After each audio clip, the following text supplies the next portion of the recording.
আসসালামু আলাইকুম এভরিওয়ান, এডুকেশনের পক্ষ থেকে আপনাদেরকে জানাই শুভেচ্ছা। আজকে আমরা রসায়নের পঞ্চম অধ্যায় রাসায়নিক বন্ধন নিয়ে আলোচনা করব। বিগত আমি কিন্তু চতুর্থ অধ্যায় পর্যায় সারণী নিয়ে আপনাদেরকে ক্লাসে যাবতীয় কিছু বুঝাইছি। আজকে আমরা রাসায়নিক বন্ধনের কিছু গুরুত্বপূর্ণ টপিকস নিয়ে আলোচনা করব, আর বাকি যেটা থাকবে ওইটা পার্ট 2 তে থাকবে ইনশাআল্লাহ। চলুন শুরু করা যাক। ফার্স্ট হচ্ছে রাসায়নিক বন্ধন। এখন প্রথমেই যদি আমি বলি রাসায়নিক বন্ধন জিনিসটা কি, আমাদেরকে কিন্তু বুঝতে হবে। বন্ধন বলতে আমরা কি বুঝতে পারি বলেন তো? একে অপরের সাথে একটা আকর্ষণ টাইপের কিছু কাজ করে বা মিল মহব্বতের কাজ করে, তাই না? তো রাসায়নিক বন্ধনের একটা সুন্দর সংজ্ঞা আমি এখানে দিয়েছি, আপনারা এটা নোট করে রাখতে পারেন। বইতে সুস্পষ্ট সংজ্ঞা ওইভাবে দেওয়া নাই, একটু দেখেন। বলছে রাসায়নিক বন্ধন হলো সেই আকর্ষণ শক্তি যার মাধ্যমে অণু গঠনের জন্য পরমাণু বা আয়ন একে অপরের সাথে কি করে, যুক্ত হয়। এখন মনে করেন যে সাপোজ আমি যে কোনো একটা সংকেত লিখতে পারি, H2O, হাইড্রোজেন এবং অক্সিজেনের মধ্যে এক ধরনের বন্ধন কাজ করে। এটা এখন আমি বিস্তারিত আলোচনা করি, ওটা ফ্যাক্ট না। এখন মেন যে জিনিসটা আছে, খুবই একটা ইম্পর্টেন্ট জিনিস আপনারা ভুলাই ফেলেন, এটা যোজনের একটা যোজ্যতা আছে। অনেকে মনে করে না যোজনী আর যোজ্যতা তো এক, তো এই যোজনী যা যোজ্যতা একই দিয়ে ফিরে আসে। আসলে যোজনী আর যোজ্যতার মধ্যে একটা সূক্ষ্ম পার্থক্য আছে। তো এটা মাস্ট আজকে আমি আপনাদেরকে বুঝাবো, ইনশাআল্লাহ বুঝতে পারবেন। ফার্স্ট হচ্ছে যোজনী জিনিসটা কি বুঝতে না, আমি একটা এক্সাম্পলে যাই। যদি এক্সাম্পলটা দেখেন তাহলে বুঝতে পারবেন আসলে যোজনী জিনিসটা কি। যোজনীর জন্য মনে রাখবেন, যোজনীর ক্ষেত্রে ধাতু যদি হয়, ধাতু বলতে কি, অর্থাৎ যেগুলো ইলেকট্রন দান করে সেগুলোরে কি বলে, ধাতু বলে। তাহলে এখানে ইলেকট্রন দান করে কে আছে দেখেন। মনে করেন আমি সাপোজ একটা উদাহরণ দিই, ম্যাগনেসিয়াম। সাপোজ এমজি কত 12, তাই না? এটা যদি আমি ইলেকট্রন বিন্যাস করতে হয়, প্রিভিয়াস ক্লাসে কিন্তু দেখাইছি কিভাবে ইলেকট্রন বিন্যাস করা লাগে। 1s2 2s2 2p6 3s2, এটা কিন্তু হয়ে গেছে। এখন একটা জিনিস যদি আপনারা খেয়াল করেন, ধাতুর ক্ষেত্রে সর্বশেষ কক্ষপথ কোনটা? এটা 1 নম্বর কক্ষপথ, 2 নম্বর কক্ষপথ, 3 নম্বর কক্ষপথ। ধাতুর ক্ষেত্রে সর্বশেষ কক্ষপথে যে কয়টি ইলেকট্রন থাকবে সেটাই হবে তার কত, যোজনী। অর্থাৎ এই ক্ষেত্রে কয়টা আছে, দুটো আছে। তাহলে যোজনী কত, ম্যাগনেসিয়ামের 2। ফার্স্টে কিন্তু আমি যোজনী জিনিসটা ক্লিয়ার করতেছি, এরপরে যোজ্যতা ক্লিয়ার করব। এটা ধাতুর ক্ষেত্রে, অর্থাৎ যেগুলো ইলেকট্রন দান করে। এখন আসি অধাতুর ক্ষেত্রে একটু কাহিনী বলবো। অধাতু বলতে কি, যেমন যদি একটা অধাতুর উদাহরণ দিই, আমি আপনাদেরকে বলতে পারি কি, ফ্লোরিন। ফ্লোরিন কত, ফ্লোরিন 9। আমি যদি ইলেকট্রন বিন্যাস করি কি হয়, 1s2 2s2 2p, যেহেতু 4 আছে আর কত 5, 2p5।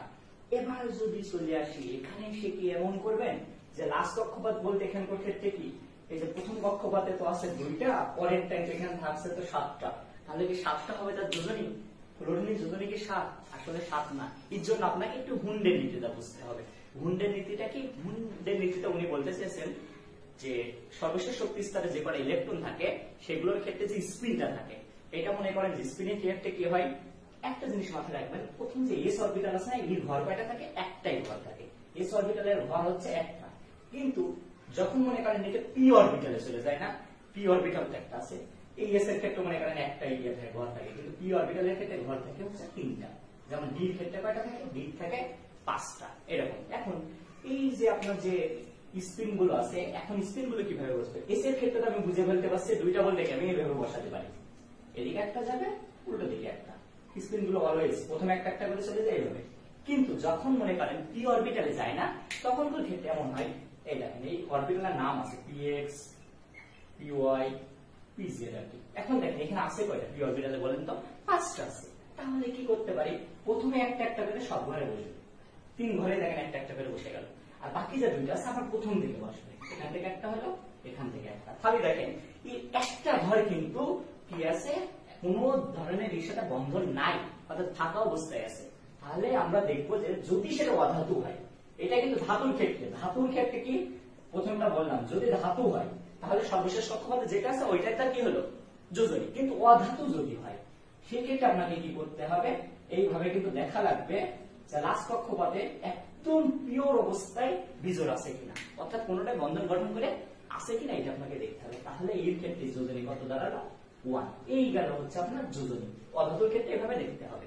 এবার যদি সিমিলারলি এইটাই আমি বের করি যোজ্যতা, যোজ্যতার ক্ষেত্রে কি হবে, ধাতুর ক্ষেত্রে মনে করেন সেম টু সেম ধাত। আচ্ছা এটা যোজনী তো গেল, এটা বুঝলেন।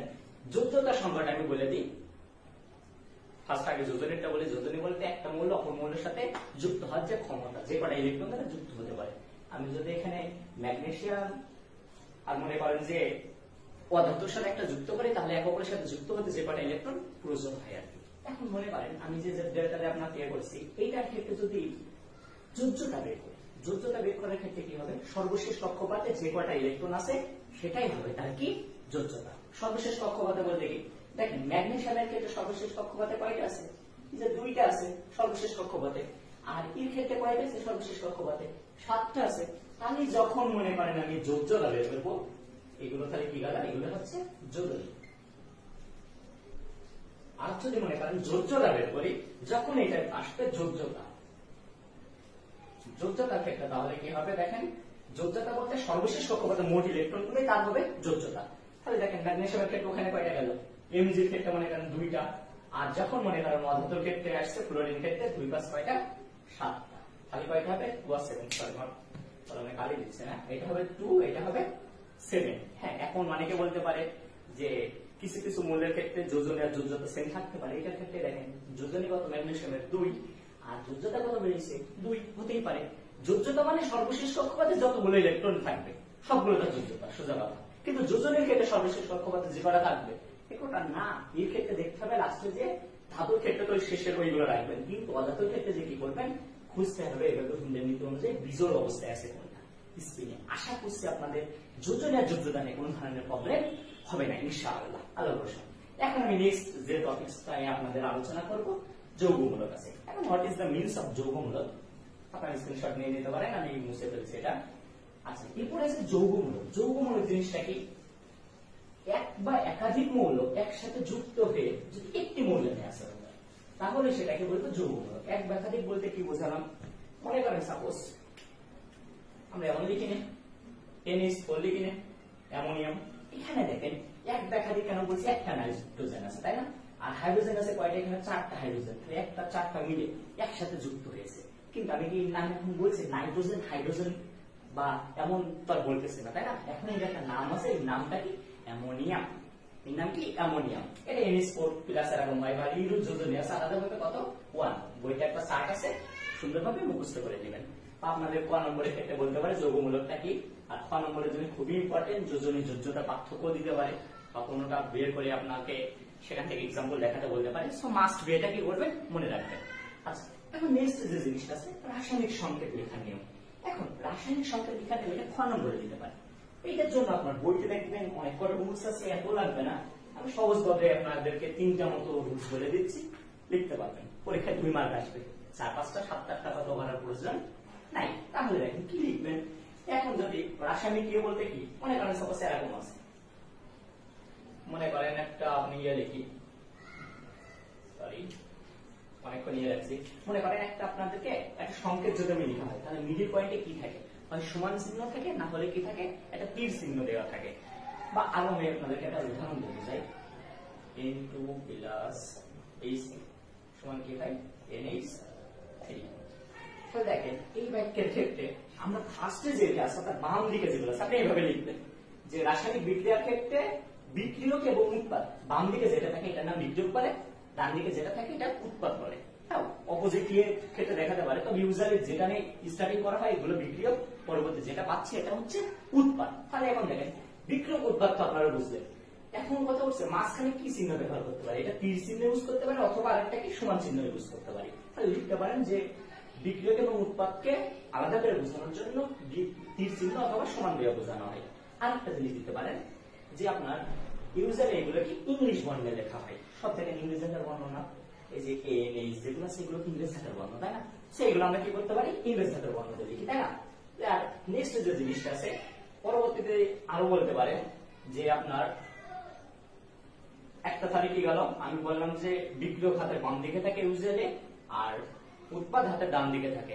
উল্টোটা থাকতে পারে, কিন্তু সেই ক্ষেত্রে আপনাকে কি বলতে পারে ঠিক চিহ্ন বা বিভিন্ন ইন্ডিকেট করে দিবে।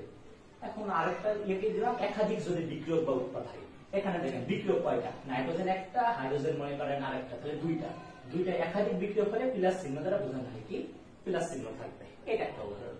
যদি উৎপাদের ক্ষেত্রে হয়তো আরো যদি থাকতো তাহলে আমরা কি করতাম প্লাস চিহ্নতে আরো বুঝাইতাম, মানে এক্সট্রা আরো দিতাম। আরো আরেকটা জিনিস থাকে ইউজুয়ালি যে আমরা মনে করেন যে নাইট্রোজেন এটা যদি গ্যাস জি দ্বারা প্রকাশ করতে পারি, আর তারপরে মনে করেন যে কোনো সলিড আসলে এস দ্বারা প্রকাশ করতে পারি, তরল আসলে লিকুইড অর্থাৎ এল দ্বারা প্রকাশ করতে পারি, এগুলো লিখতে পারে। 2 মার্কের জন্য 2টা লিখলে ইনাফ, এত বেশি লাগবে না। নেক্সট যে জিনিসটা আছে একটা ইম্পর্টেন্ট জিনিস, আণবিক সংকেত ও গাঠনিক সংকেত। কোনটা আণবিক সংকেত, কোনটা গাঠনিক সংকেত আপনারা জানেন, দেখালে বলবেন যে এটা তো পারি ভাইয়া, এটা তো আমরা আগেই জানি, তাই না? তাহলে মনে করেন আণবিক কোনটা গাঠনিক কোনটা এটা আপনাকে বোঝার জন্য দেখতে হবে। মনে করেন আমি সাপোজ দেখি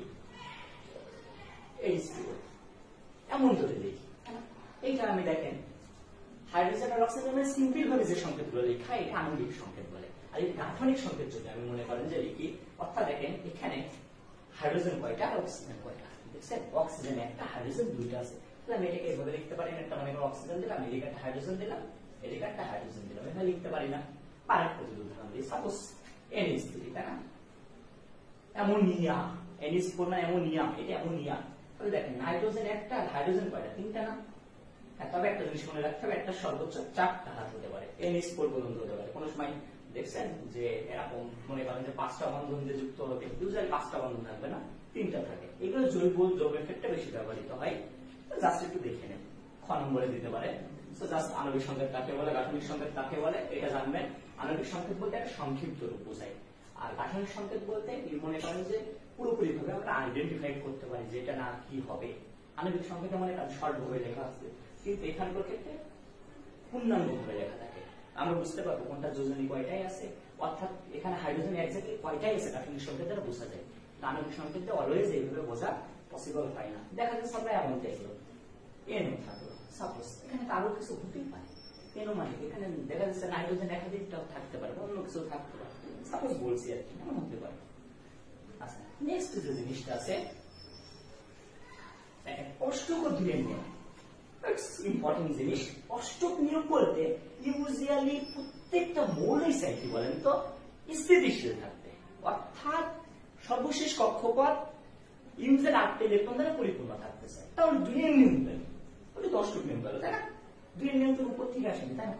হিলিয়াম বাবা যেটা আছে, তাই না, ওইটা ইলেকট্রন আছে শেষ কক্ষপথে 2টা। আমরা জানি এস অরবিটালে ইউজুয়ালি সবচেয়ে নেওয়ার ক্ষমতা কয়টা, 2টা না? আমি যদি হিলিয়ামের তালিকে সাপোজ মনে করেন হিলিয়াম, তাহলে এটা কি হয় 1s2 না? সরি আমার কলমের তালিকায় দিয়েছে, মানে এখন ঘুরতে হবে আর কি, আপনাদের ইনশাআল্লাহ একটু কষ্ট করে বুঝেন। আপনার যেহেতু হিলিয়ামের ক্ষেত্রে দেখেন আমরা এই অরবিটালে সর্বোচ্চ 2টাই থাকতে পারি, তাহলে এখানে অলরেডি 2টা ইলেকট্রন আছেই, তাই না? তাহলে কি বলতে পারি এটা তো পরিপূর্ণই, তার কোনো কিছু কাউকে দেওয়া বা নেওয়ার প্রয়োজন নেই। অর্থাৎ যে সকল মৌলের শেষ কক্ষপথ 2টি বা 8টি ইলেকট্রন দ্বারা পরিপূর্ণ থাকে তারা মনে করেন স্থিতিশীল, বা এক কথায় গ্রুপ 18 মৌলগুলোকে স্থিতিশীল মৌল বলে, বা আপনাদের বলতে পারেন নিষ্ক্রিয় গ্যাস বলে বলতে পারেন। যে আপনার হাইড্রোজেন আছে, তারপর নিয়ন আছে, আর্গন আছে, এগুলো যেগুলো আছে আর কি। এখন কথা হচ্ছে এটা হিলিয়ামের ক্ষেত্রে, হ্যাঁ আরো কিছু হিলিয়ামের এই যে বাহ্যের নিয়মটা ফলো করে, নট অনলি হিলিয়াম আরো আছে, যেমন কি সাপোজ লিথিয়াম। লিথিয়ামের ক্ষেত্রে দেখেন জানেন 3টা ঠিক আছে, কিন্তু যদি একটা দান করে দেয় সেক্ষেত্রে কয়টা হয়, এমন হয় না 1s2 থাকে না, কারণ একটা তো দান করে দিয়েছে সে, 2s1 হওয়ার কথা ছিল কিন্তু একটা দান করে দেওয়ার পরে তো নাই, তাই না? তখন সে কিসের ইলেকট্রন বিন্যাস লাভ করেছে, দেখেন হিলিয়ামের ইলেকট্রন বিন্যাস লাভ করেছে, অর্থাৎ 2 এর নিয়ম ফলো করেছে। যেগুলো মনে করেন 2 এর আগে পাশে আছে, অর্থাৎ আপনার আছে লিথিয়াম আছে, বেরিলিয়াম আছে, এগুলো লাভ করতে পারে। এখন পরবর্তী কিছু বেশিরভাগ যত মৌল আছে সবাই কি করে অষ্টক নিয়ম ফলো করে। অষ্টক নিয়ম বলতে কি সর্বশেষ কক্ষপথ 8টি ইলেকট্রন দ্বারা পরিপূর্ণ হয়। পিওর একটা অষ্টক নিয়মের একটা উদাহরণ যদি দিই, সাপোজ নিয়ন মনে করেন 10, কি হয় 1s2 2s2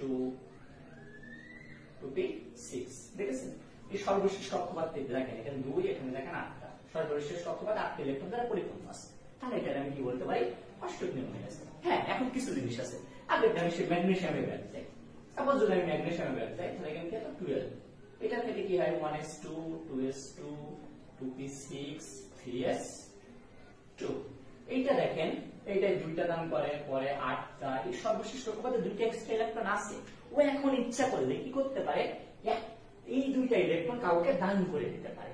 দান করে মনে করেন সাপোজ Mg2 প্লাস যখন হবে তখন ক্ষেত্রে এই 2টা ইলেকট্রন কি করবে, ও বাদ দিয়ে দিবে। কারণ কি সে চাই, সবাই চাই দেখেন আমার ঘর যেগুলো আছে আমার সে বাহিনী দ্বারা যাতে পূর্ণ থাকে, আমি কেন এমন একটা ঘর রাখবো যে কেউ আক্রমণ করতে পারবে। সো সে চাইবে না যে আক্রমণ করুক, সেও কি করে 2টি ইলেকট্রন দান করে ঘুরিয়ে পড়ে। শুধুমাত্র ধাতুর ক্ষেত্রে তা না, অধাতুর ক্ষেত্রে কি করবে, গ্রহণ করে অষ্টক নিয়ম মানতে পারে। যেমন কি সাপোজ যে ফ্লোরিন দেখাইছিলাম 9, তাই না, তাহলে কি 1:2, 2:2, 2p5। এই দেখেন প্রথম কক্ষপথে 2টা, পরে কক্ষপথে 7টা আছে, কিন্তু যদি এখানে F মাইনাস হতো, মাইনাস হলে কি হয়ে যাবে বলেন তো? এই যে 2F মাইনাস বলতে বোঝাচ্ছে কি একটা ইলেকট্রন সে কি করতেছে, গ্রহণ করতেছে। গ্রহণ যখন করবে, যে 7টা আছে না, এর সাথে কি হবে, একটা ইলেকট্রন যোগ হবে। এটাও কিন্তু 8টা বা অষ্টক নিয়ম মেনে চলবে। এখানে ওও কি করবে, অষ্টক নিয়ম মেনে চলবে। আশা করছি আপনারা এই যে অষ্টক নিয়মের যে জিনিসটা আছে এটা বলছে। এখন দেখেন এখান থেকে আমি বুঝাই দেবো অ্যানায়ন আর ক্যাটায়ন জিনিসটা আছে। অর্থাৎ অ্যানায়ন কি ক্যাটায়ন কি, আচ্ছা ক্যাটায়ন বলতে কেটে ফেলা, মানে বাদ দিয়ে ফেলা যে জিনিসটা আছে। তাহলে দেখেন ক্যাটায়ন বলতে ধাতুর ক্ষেত্রে হবে যে সকল মৌলগুলো বা কি করে, সে কক্ষপথের ইলেকট্রন গুলো বাদ দিয়ে দেয়, তাহলে কি হবে, ক্যাটায়ন পূর্ণ হবে। এখানে দেখেন একটা জিনিস যদি দেখেন, সেই কলম ইউজ করি, এই যে ম্যাগনেসিয়ামের ক্ষেত্রে দেখেন শেষ কক্ষপথে 2টা ইলেকট্রন এক্সট্রা ছিল, ওই দুটোকে দান করার জন্য ম্যাগনেসিয়াম 2টা ইলেকট্রন দান করেছে, যেটা কি হয়েছে, ক্যাটায়নে পরিণত হয়েছে। আর অ্যানায়ন বলতে কি আনা, অ্যানায়ন মানে আনতেছে আপনাকে। আনা যখন বলবে তখন এটা ক্লোরিন দেখেন যখন মাইনাস আছে, একটা ইলেকট্রন কিন্তু বাবা যে মিস, তাহলে এই কি হবে, অ্যানায়ন। তাহলে এটা যদি আমি লিখি, এটা কি হবে, ক্যাটায়ন। আর এইটা যখন আসবে এটা কি হবে, অ্যানায়ন। আশা করছি আপনার ক্যাটায়ন অ্যানায়ন এগুলো বুঝছেন। ইনশাআল্লাহ আমাদের আজকের ক্লাস পার্ট 1 এই পর্যন্ত থাকবে। নেক্সট দিন আমরা খুবই গুরুত্বপূর্ণ জিনিস আলোচনা করব, অর্থাৎ আণবিক বন্ধন আছে, সমযোজী বন্ধন আছে, তারপরে আপনার আরো আপনার যে পানির সাথে যে দ্রবণীয়তার বিষয়টা আছে, আর যাবতীয় যেগুলো আছে আর কি, ধাতব বন্ধন আছে, বাকি জিনিসগুলো আমরা নেক্সট ক্লাসে নেক্সট পার্টে আলোচনা করবো ইনশাআল্লাহ। আর সকলের প্রতি একটা অ্যাডভাইস থাকবে, আমাদের ক্লাসগুলো আপনারা নিয়মিত করেন, আপনাদের বন্ধুদের আমাদের এডুকেশন পেজে কিন্তু ইনভাইট দেন, তারা আমাদের ক্লাসগুলো করুক। আমি আমার ফ্রেন্ড ভার্সিটির ফ্রেন্ডরা আপনাদেরকে ক্লাসগুলো নিতেছি সম্পূর্ণ ফ্রিতে, আপনারা জয়েন থাকেন, ফ্রেন্ডদেরও ক্লাস করার সুযোগ করে দেন, তারা আমাদের থেকে কিছুটা পাক, আমরা চাচ্ছি আপনারা আমাদের থেকে কিছুটা শিখেন। আশা করতেছি আজকের ক্লাসটা আপনারা বুঝছেন। যদি কিছু না বুঝেন আমাদেরকে কমেন্টে জানাবেন আপনারা। আর আপনারা এখন সিরিয়াস কেন হচ্ছেন না আমি বুঝতে পারছি না, পরীক্ষার খুব বেশি দেরি নাই, একটু মনোযোগী হন। অনেকে পিটেস্ট চলতেছে, অনেকে শেষ হয়ে গেছে, আপনারা ওই ক্লাসটি একটু মনোযোগ দিয়ে দেখলেই আপনাদের শেষ হয়ে যাবে ইনশাল্লাহ। আর পরবর্তী ক্লাস পর্যন্ত আপনারা ভালো থাকুন। আর যারা একটু মনোযোগী আছেন দয়া করে এগুলো করার পরে নোটগুলো আমাদের এডুকেশন যে গ্রুপ আছে গ্রুপে শেয়ার করবেন। সকলের প্রতি শুভেচ্ছা রইল। আজকের রাসায়নিক বন্ধন থেকে যে পার্ট 1 ক্লাসটা ছিল এই পর্যন্তই, পরবর্তী দিন দেখা হবে। এডুকেশনের সাথে থাকুন।